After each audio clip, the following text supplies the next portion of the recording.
Tired of the everyday routine? Ever dream of a life of romantic adventure? Want to get away from it all? We offer you Escape.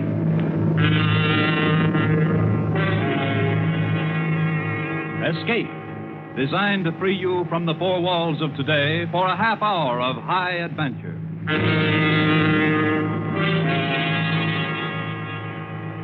Tonight, we escape to a murderous conflict of greed and passion aboard a coastwise tramp steamer headed for Central America, as John and Gwen Bagney tell it in their exciting tale, Maracas.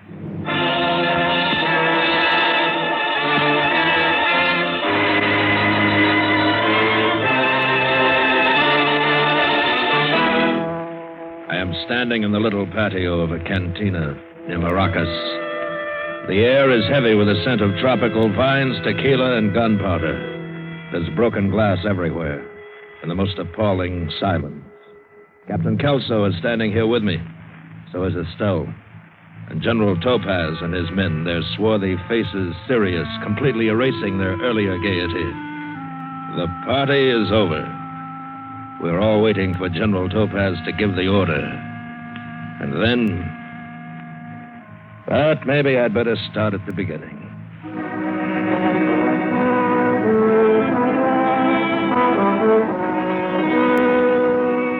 I know now I should never have taken the berth as mate on the Bruno.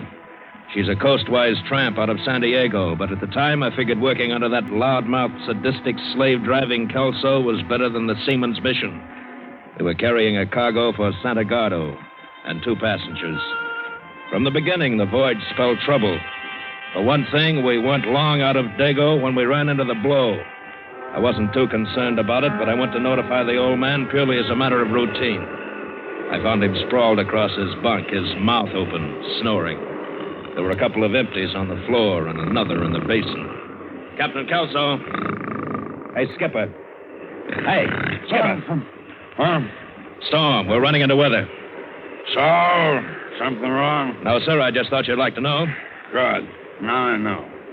Get back to the bridge. But suppose I have to change course, sir. Haven't you been in a blow before?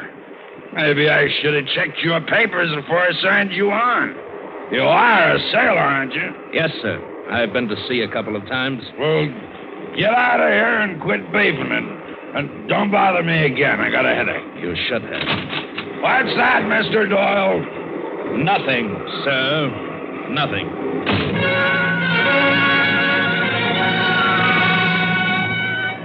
Back in the wheelhouse, I watched the well deck below disappear completely again and again beneath the angry white wine. And then, if I didn't have enough on my mind, it was the passenger, George Miley.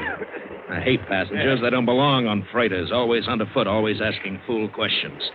And Marling was no exception. But what was worse, he was also the shipper of all that cargo in number 2 hold. Farm equipment from Marling and Gavin, Los Angeles. Mr. Doyle. So we had orders to be polite to him. Mr. Doyle. You shouldn't be running around the ship in this kind of weather, Mr. Marling. You'll get yourself hurt. I want to see the captain. He's not here, sir. Well, where is he? He's in his quarters, asleep, sir. Asleep in a storm like this? Tell the captain I want to see him. I can't do that, Mr. Marling. I'm a personal friend of Captain Kelso's. He'll see me. Sorry, but he left strict orders not to be disturbed for anything. But the sea is wild. It'll bash my cargo to bits. Your cargo is all right, sir. Now, why don't you just go to your stateroom and relax, huh? Young man, when I want to discuss my business with a mate, I'll call you. When I want to talk to the captain, I mean exactly that. Now get in. If he's asleep, wake him. Wake him nuts. I'd rather kick a cobra out of his bed. Go wake him yourself. I will. And I shall also report you for your insolence. Yeah, do that.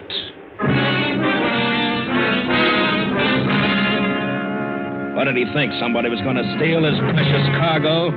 He was on the dock when we loaded it. He was in the hold when we stowed it, and on the deck when we battened the hatches. If he was so afraid we'd contaminate it, why didn't he send it air express? I was still burning about it when the second came to relieve me. Went down to the galley to have a cup of coffee. Yanked the spigot of the coffee urn so hard that hot coffee splashed in and out of the cup and all over my pants. Oh! I spun around so mad I saw red. Yeah, I saw red, all right. a shining red page boy bob, and underneath it a marking face, and about 110 well-distributed pounds. There were only 2 passengers on board, so that made her Mrs. Miling. May I have a cup of that? What? Coffee. Oh, yeah, sure. Do I surprise you that much? No. As a matter of fact, I just thought that... Yes, I know. Everybody thinks that. If they meet George first. And if they meet you first? Then I warn them about George. Oh? Was he very unpleasant? Well, he got a rise out of me, if that's what you mean. Yes, he does that to people. What did he want you to do? Stop the storm? You know him better than I do. I don't think you like me. I'm sorry. I've got something else on my mind. Oh, don't be so serious. I was only kidding you. So? So? It's going to be a long trip? Excuse me, Mrs. Miling. I've got to get back to the bridge. Everybody calls me Estelle. What do they call you? They call me Doyle, Mr. Doyle. Excuse me. Oh, Mr. Doyle. Yes. I hope I haven't rushed you.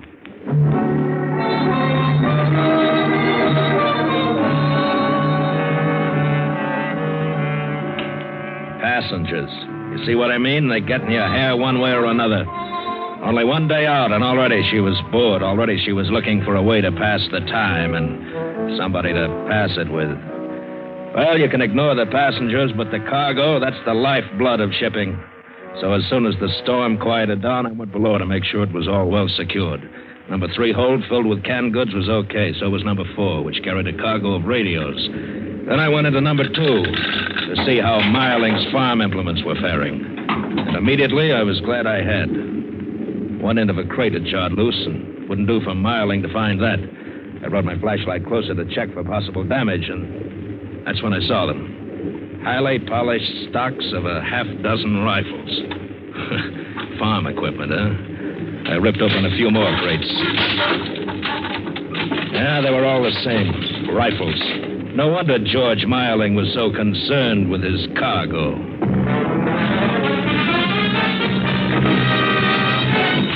Captain Kelso. I told you to keep out of here. You know what we're carrying in number 2 hold? Sure, cargo, farming equipment. Well, the only digging it'll be doing is for graves.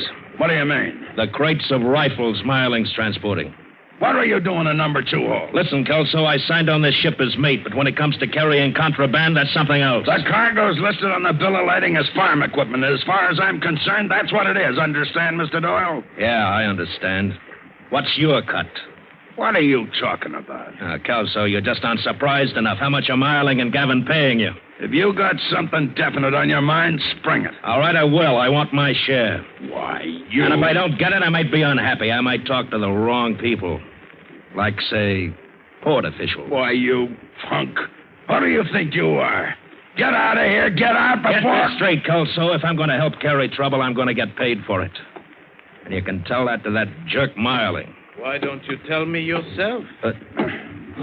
All right, Miling, so you hurt me. Look, it wasn't my fault. He was snooping around the hold, Mr. Marling. I didn't know anything about it. Naturally you didn't. You were asleep. Drunk. He's a meddling fool. He had no right Don't to... upset yourself, Captain. Huh? There's enough profit in my cargo for all of us. No reason why we can't let the man share with us, now is there? You're making a mistake. Why don't you let me handle him? You had that opportunity, Captain.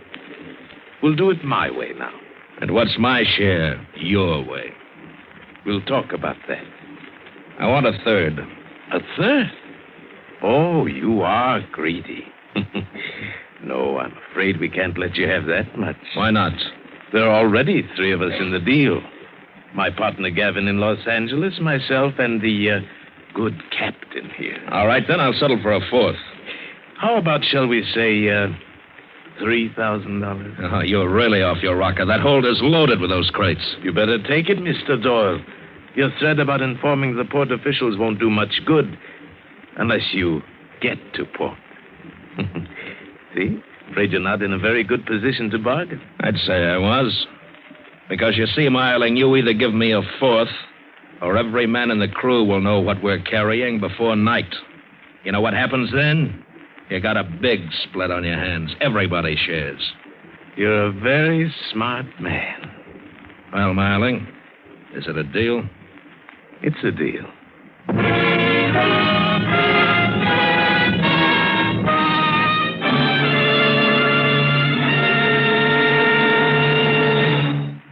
In just a moment, we will return you to Escape.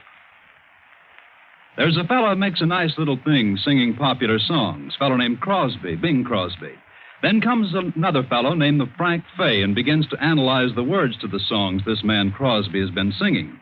Is it justice? Well, who knows? But it's one of the funniest sessions on the air, if you heard their broadcast last month. Frank Fay will pay Bing another visit tomorrow night on Bing's regular Wednesday night CBS show.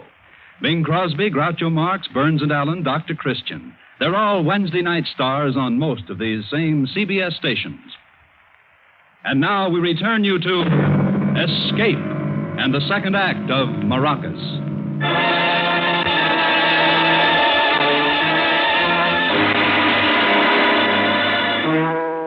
The first day of the voyage of the Bruno was drawing to a close. Not 12 hours ago, I'd shipped out of San Diego with exactly $1.62 and a Canadian dime to my name. And now, the potential.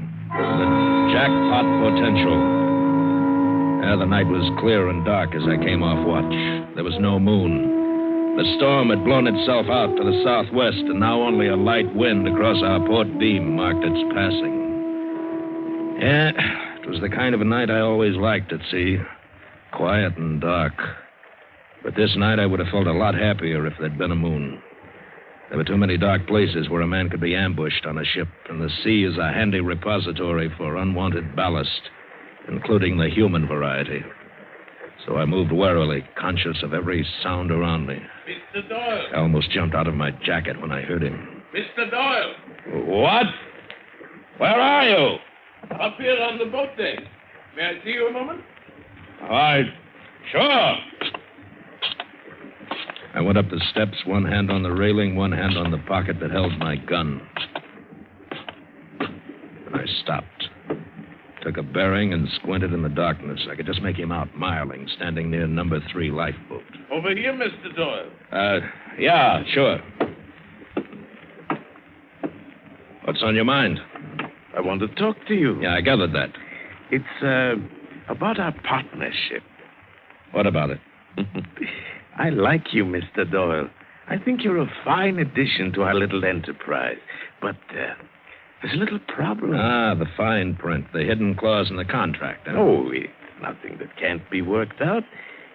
I'm afraid I was a little hasty, spoke inadvisedly in the captain's quarters. Oh? While my partner, Tom Gavin, is a very reasonable man, I feel sure he would never endorse a 4-way split. You know, there's a lot of overhead to a proposition like this. It isn't all clear profit. Get to the point, will you? Isn't it obvious? We have one too many partners. One has to be liquidated. Which one? That's a decision I'll leave up to you. Captain Kelso wouldn't hesitate to do it to you if I gave him the chance. That's a charming idea, but no thanks. I'll run your guns, but you handle your own liquidation. Then I'm afraid you leave me no alternative, Mr. Doyle. What? Keep your hands up and be good enough to move back. Hey, now, wait a minute. Get over there between the lifeboats. I hadn't even seen him reach for a gun, yet there it was, pointing into the pit of my stomach as he forced me backwards between the lifeboats where there's no railing.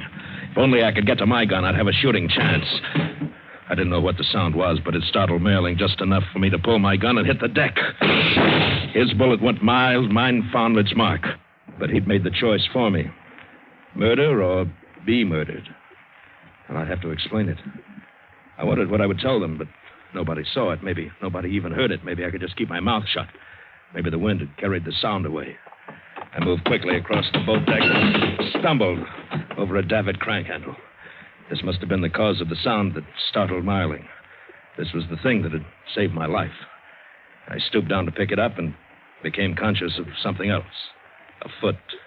A foot in a spiked-heeled sandal. Mrs. Marling. She stared at me without expression. I didn't know how long she'd stood there in the shadow of the ventilator. I tried to bumble out some kind of an explanation of how it had happened, how it wasn't my fault. I didn't know how much she'd seen, but I stopped abruptly when I heard him coming up the ladder, bellowing like a bull. Who's up there? What's that shooting about, huh? Oh, it's you, Doyle. What are you... Miss Marlin, what are you doing up here? Where's Mr. Marlin? What happened? George had an accident. He fell overboard. What? He was drunk. He didn't know what he was doing. He would have killed me if Mr. Doyle hadn't happened along and interfered. Yeah, but I heard shots. That was George. When he lost his footing, his gun went off. Twice? Yes, twice. I suppose you'll have to make some kind of a record of this in your logbook. Yeah. I'd better lower a lifeboat and look for him. Oh, it wouldn't do any good, Captain. George can't swim.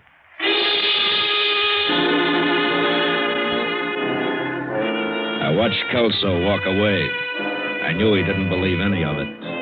The minute he was out of earshot, I turned to her. What did you lie for? Why didn't you tell the truth the way it happened? What do you care? You're in the clear. I don't like the way you did it. Well, it's done, so forget it. You ought to be grateful to me. What for? I saved your life. How do you think that thing got on the deck, that handle? You mean that That's right, I threw it. George would have killed you if I hadn't. Hey, wait a minute. That means that you wanted him dead. Earlier tonight in the galley, I thought you were just passing the time with me. I thought that You thought what? Let's just say I did you a favor and you did me a favor. Now we're even.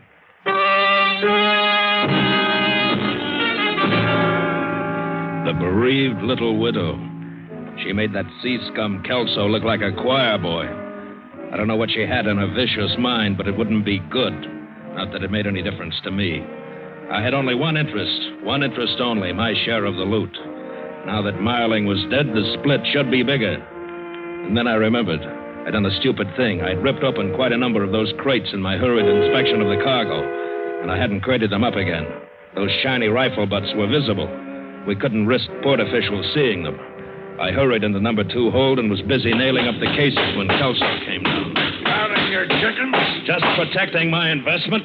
You've gotten around an awful lot tonight, Doyle. I'm an active partner. Yeah? Well, if you want to stay that way, you'll take orders from me. Marling's gone. It's every man for himself now. I don't like you, Doyle. That's mutual. That was some cock and bull story you and her cooked up. You heard her tell it. I've known Marling for years. I know he never touched a drop of liquor. Talk to her about it. That's the trouble. I can't prove a thing. But you watch your step, Doyle. Don't you get any idea you can cut me out like you could cut him out. Yeah, well, I'm going to watch you too, Kelso. I'm going to watch you close. You can quit fighting over it, boys. There isn't going to be any money to split. What? The cargo's already been paid for. Tom Gavin collected for it in Los Angeles before this ship ever sailed. Marling told me it would be paid for at the end of the run. Marling promised George me. promised a lot of things. And George isn't here. You never intended for him to reach the end of the run. Is that it, Mrs. Marling? Oh, smart boy. You and Gavin had a cute little thing cooked up between you, didn't you? And I stepped in and washed your dirty linen. You haven't anything to squawk about. You're alive, aren't you? And neither have you, Captain. You'll get paid for the freight. Freight? For that measly amount, I took a chance on losing my license and my ship? Freight? I ought to... Keep away from me! All right, leave her alone. I said shut up. If she thinks she's going to get away with it... Shut up! Now listen. You hear that?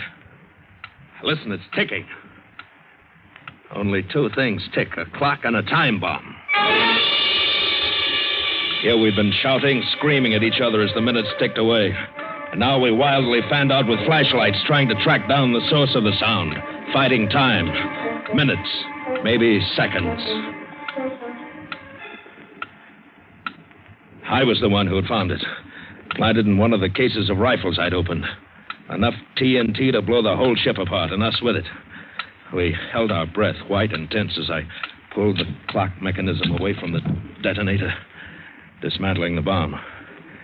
And there was only one person who could have done it, the one who insured the cargo, the shipper.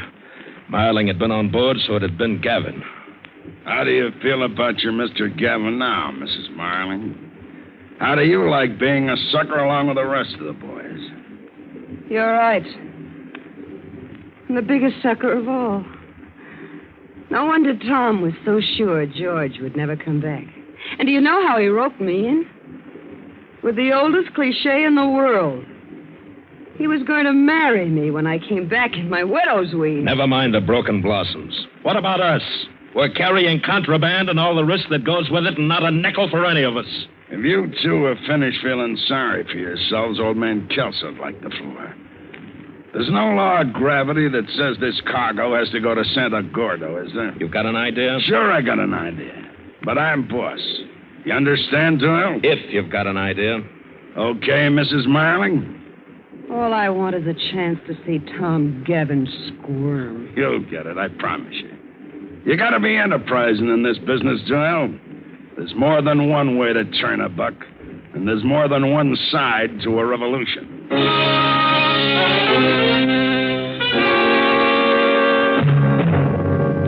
Like Kelso said, no reason why our cargo should go on to Santa Gordo. There were others who wanted and needed rifles, the guerrillas. And what was more important, they had plenty of money, gold. And Kelso knew a man in Maracas who knew a man who could put us in touch with the guerrilla chief. So we altered the course.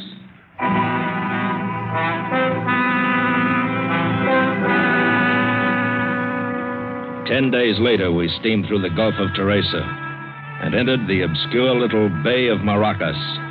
Estelle, we were partners now. I dropped the Mrs. Marling. Kelso and I, 3 ill-assorted people, went ashore to make the rendezvous. We walked up a steep, winding hill to a little cantina. And just as Kelso had promised, his friend's friend had made the contact. All we had to do was wait. Yeah, it was a hot night, so we sat in the picturesque little patio. And then we heard them. First, it sounded like a roar of thunder from over the horizon. And then it took form. First a boisterous cloud, and then distinct shapes. Horsemen, a dozen or so, shooting and whooping as they galloped up. A gang of renegades, unshaven, sweat-stained, each fiercer looking than the other. All wearing crossed cartridge belts, sombreros, and sporting firearms of assorted caliber and make.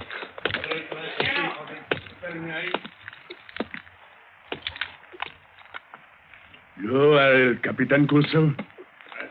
I am Topaz, El General Topaz. Well, the shipment's all ready, General. I'll have it unloaded. There is no hurry. When the time comes, my men will take it off. In the meantime, we have come a long way. The hills, they are dry. So are my men. We have drink now. But I thought maybe we'd better... Oh, you brought lovely lady. Topaz is happy.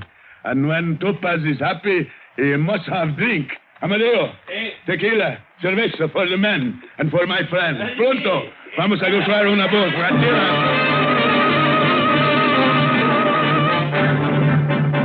I've never seen so much liquor consumed so fast. Tequila and cerveza, a violent combination. And it had a wild effect on them. The more they drank, the more uncontrollable they became. Shouting and shooting glasses and coffee at the cobblestone parapet. We began to have an uneasy feeling. We wanted to conclude our business quickly, unload the rifles, get paid, and get out. Even Kelso began to be uneasy. Look, General, fun is fun, but we can't hang around here all night. Plenty time, my friend, plenty time. More tequila. Diego, play for us.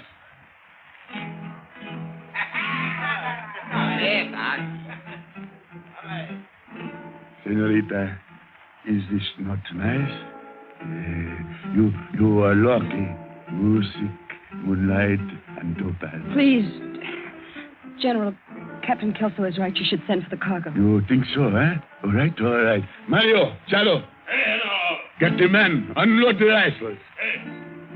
You are happy now, senorita? Descansate, lindita.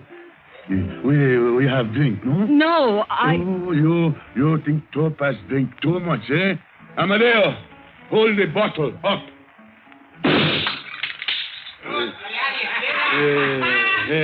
I must be drunk. I hit the bottle, not the cork.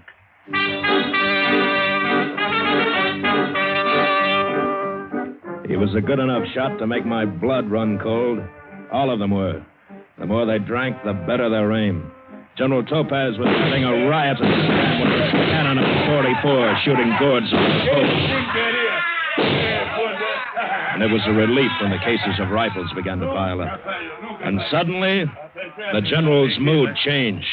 He was bored with his marksmanship. Bring me one. I want to see how good the gringo's guns are. One of his men ripped open a crate. General Topaz grabbed a rifle, held it in his hands, inspected it, and threw it violently at me. What? This joke? You make fun with Topaz? Open them all! His men literally tore the tops off dozens of crates with their fingers. And I told cold in the pit of my stomach. I hoped it had been a mistake, but it wasn't. It was a grim joke. For Gavin hadn't meant that cargo to go through, so he hadn't wasted real rifles on it. He'd sent case after case of dummy cargo. Oh, they were rifles, all right, good enough to fool me down in the hold. If only I'd taken one out, examined it, I might have discovered in time that they were phony guns that would never fire a shell. Cheap pot metal imitations with highly polished pine stocks. Great stuff for kids under a Christmas tree, but not quite good enough for General Topaz. El General Topaz is important, man. I have important war. And for this, you pay. Mario, Diego, Nino, Charo, Amadeo, Cano, un gran tiroteo para estos canallas.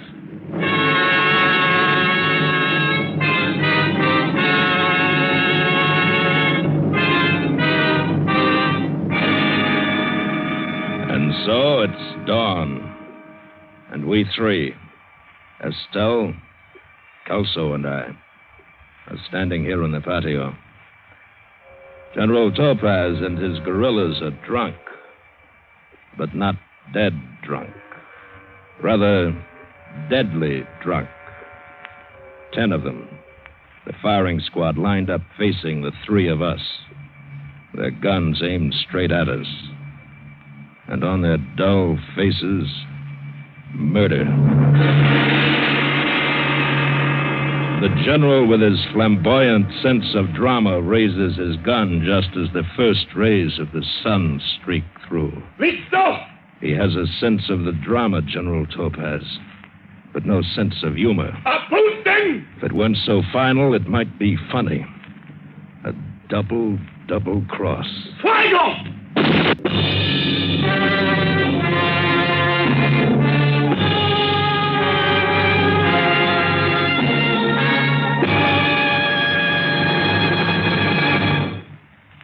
Escape is produced and directed by William N. Robeson. Tonight we have presented Maracas by John and Gwen Bagney. Featured in the cast were Bill Conrad as Doyle, Ted DeCorsia as Captain Kelso, Joan Banks as Estelle, Paul Frees as George Marling, and Juano Hernandez as General Topaz. Special music was arranged and conducted by Del Castillo. Next week. You were on a schooner in the South Seas, and dead ahead lies the island of Falota, and the most desperate man of this lawless region. You have never seen him, but you have sworn to kill him.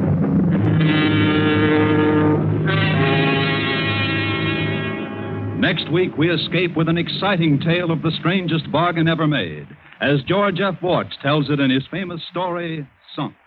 Goodbye, then, until this same time next week, when once again we offer you Escape.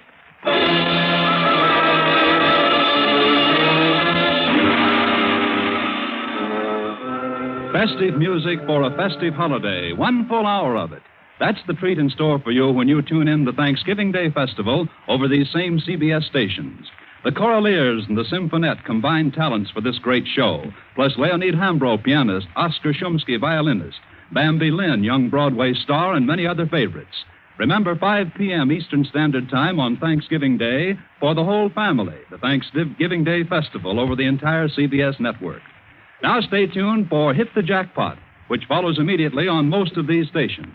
This is CBS, the Columbia Broadcasting System.